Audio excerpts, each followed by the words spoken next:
Porsche 911 Carrera T 2018 review. First, let's deal with the name. Believe the marketing hype and you'll think the original 1968 Porsche 911 T, standing for touring, was conceived as a stripped-back lightweight driver's car fine-tuned for the open road, and that this modern 911 T pays homage to that legend. It does nothing of the sort.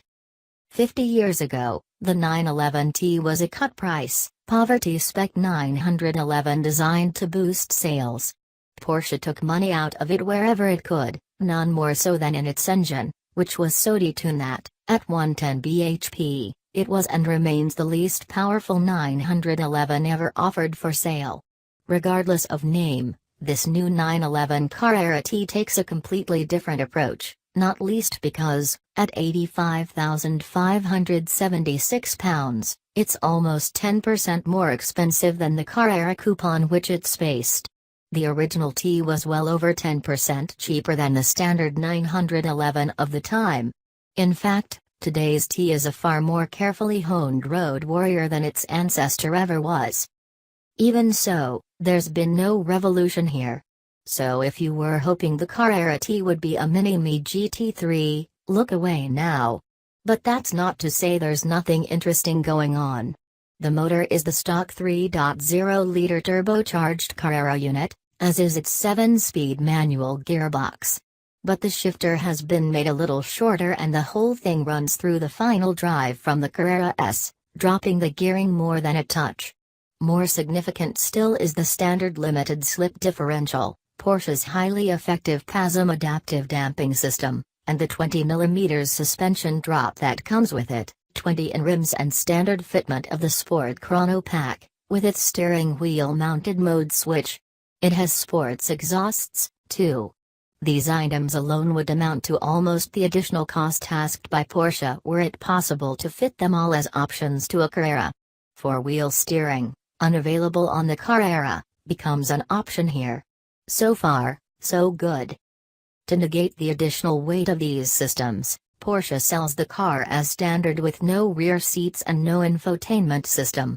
But since both are no-cost options that I bet a statistically negligible number of customers will pass up, a cynic might conclude that the Carrera T had been configured this way just to enable Porsche to give the perception, rather than the reality, of a car made lighter.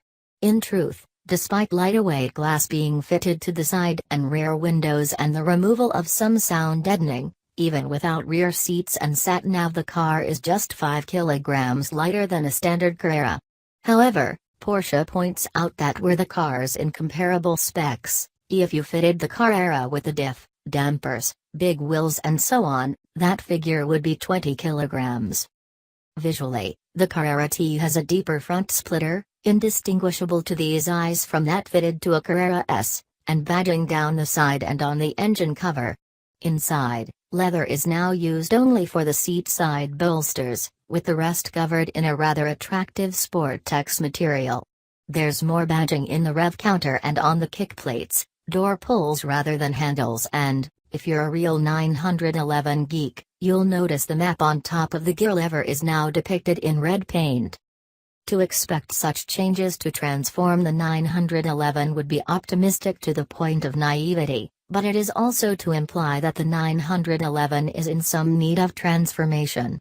It is not. Before Porsche's T-Squad laid a finger on its flanks, the 911 was by some distance already the most desirable and effective performer in its category. Expect, instead, a car with just a little more edge, a top-quality Sabatier recently recovered from the sharpening stone. It doesn't sound like a Le Mans specification 935 when you fire it up, despite the removal of some of its sound lagging. Instead, and to these ears at least, it just sounds 5% more urgent and only when you're really working the motor. I drove to try the Carrera T in a standard Carrera S and, if the latter was more refined than the former at a steady cruise, these ears could not detect it. The surprise is how fast it feels, scarcely slower in the lightly optioned spec tested than a lavishly equipped Carrera S, despite the whopping 50 bhp difference in their engine outputs. It makes you realize that, Every time you tick a box to add one more goodie to a car like a 911, so you also remove a small chunk of at least part of the reason you bought the car in the first place. Certainly on quick but slippery British lanes, I never once found myself wishing they'd applied this treatment to the Carrera S with its more powerful motor, or even wondering why they did not. There is a certain purity here that plays perfectly to the less is more narrative that has accompanied the 911 in the 30 years I've been driving and writing about them, and you notice it most on roads and in conditions like these. For where the GT3 analogy is briefly but significantly relevant is that if you want a 911 that handles better than the Carrera T, that's what you're going to need to score. What you notice first is how easy it is to drive fast and then how much fun. I will confess this is partly because the car came on Pirelli Sado Zero winter rubber ideally suited to these conditions, but even taking this into account, it feels almost unnaturally fluent given that it's still a powerful, rear-wheel drive car traversing unusually treacherous countryside. The PASM system allows you to stiffen the dampers, but it's far better to keep them soft and let the body move a little. Then you can really lean on the car's strengths, particularly the immense traction provided by the engine location and the limited slip differential. It's not the kind of heart-thumping, life-affirming ride a GT3 might provide on the right road, but it is still a deeply satisfying and significantly augmented 911 driving experience most will delight in savoring.